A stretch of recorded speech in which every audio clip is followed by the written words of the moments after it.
જિલ્લા કલેક્ટર કચેરી ખાતે ભરૂચ જિલ્લા વીર બિરસા બ્રિગેડના પ્રમુખ વિજયસિંહ વસાવા તેમજ અન્ય આગેવાનો એક આવેદનપત્ર પાઠવ્યું હતું, જેમાં જણાવ્યા અનુસાર ઘણા સમયથી આદિવાસી સમાજ ઉપર અત્યાચારની ઘટનાઓ બની રહે છે। હાલમાં પણ વાણી વિલાસ તેમજ શારીરિક માનસિક ત્રાસ સાથે સમાજ પીડાદાયક અને અપમાનિત સ્થિતિમાં જીવી રહ્યો છે। કવિઠા ગામના કીર્તન વસાવાને પીઆઈ પરમાર દ્વારા ત્રાસ આપવામાં આવતા તેને સ્યુસાઇડ નોટ લખી આત્મહત્યા કરી હતી। જેવી જ રીતે વાગરાના ઓરા ગામે બે આદિવાસી યુવાન ઉપર જીવલેણ હુમલો, જંબુસરના ધરમપુર બોજાદરાના અક્ષય વસાવા ઉપર માનસિક ત્રાસ ગુજારવામાં આવતા તેઓએ ઝેરી દવા પી લીધી હતી।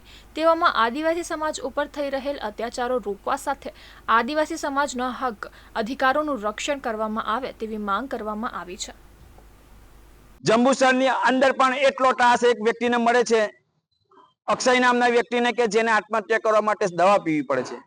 અને તે બનાવ પાદરા તાલુકાના વરુ પોલીસ સ્ટેશનમાં હોય છે, પણ હજુ સુધી ત્યાં એફઆઈઆર નોંધાતી નથી। એટલે આવા ઘણા બધા ત્રાસ અમારા સમાજ પર થાય છે, જે સાખી લેવાય નહીં। તે બાબતને લઈને મારી પ્રજા પર જે જુલ્મો થાય છે અને તે તરફ ન્યાય, અધિકાર, હક અને સુરક્ષા માટે આજે ભેગા થઈને આવેદનપત્ર આપીએ છીએ। જય બિરસા, જય જોહાર।